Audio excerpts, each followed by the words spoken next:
ਉਹ ਹਾਂ ਸੱਚ ਤਾਂ ਆ, ਮੇਰੀ ਛਾਤੀ 'ਚ ਦਰਦ ਰਹਿੰਦਾ, ਬੜਾ ਹੀ ਤੰਗ ਆ ਕੱਲ੍ਹ ਦਾ।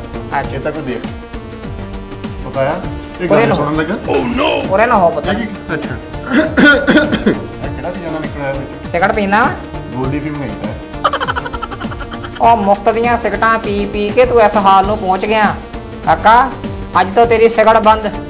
ਹੋਰ ਦੱਸ ਕੀ ਮਸਲਾ ਆ? ਤਾਇਆ ਮੇਰੇ ਦੋਨੇ ਕੰਨ ਬੰਦ ਆ, ਮੈਨੂੰ ਛੇਤੀ ਕਿਸੇ ਦੀ ਗੱਲ ਨਹੀਂ ਸੁਣਦੀ। ਕਿੰਨੀ ਉਮਰ ਹੈ ਤੇਰੀ ਕਾਕਿਆ? ਤਾਇਆ ਹਿਸਾਬ ਲਾ ਲਾ, ਜਦੋਂ ਦੂਜਾ ਹੜ ਆਇਆ ਨਾ ਪਹਿਲੇ ਤੋਂ ਬਾਅਦ, ਉਦੋਂ ਦਾ ਮੈਂ 40-45 ਸਾਲ ਦਾ ਹੋ ਗਿਆ। ਉਹ ਪੁੱਤਰਾ 40-45 ਸਾਲ ਤੋਂ ਬਥੇਰੀਆਂ ਸੁਣ ਲੀਆਂ, ਹੁਣ ਹੋਰ ਸੁਣ ਕੇ ਕੀ ਕਰਨਾ ਹੈ ਤੂੰ? ਇਹ ਕੋਈ ਮਸਲਾ ਨਹੀਂ, ਕੋਈ ਹੋਰ ਮਸਲਾ ਹੈ ਤਾਂ ਦੱਸ। ਤਾਇਆ ਜਿਸ ਹਿਸਾਬ ਨਾਲ ਤੂੰ ਦਵਾਈਆਂ ਦੱਸੀਆਂ, ਹੋਰ ਤਾਂ ਕੋਈ ਮਸਲਾ ਨਹੀਂ। ਠੀਕ ਹੈ ਪੁੱਤਰਾ, ਮੈਨੂੰ ਹੁਣ ਇਜਾਜ਼ਤ ਹੈ, ਮੈਂ ਇੱਕ ਮਰੀਜ਼ ਵੇਖਣ ਜਾਣਾ ਆ। ਰਾਹ ਬਹੁਤ ਖਤਰਨਾਕ ਹੈ ਉਧਰ ਦਾ।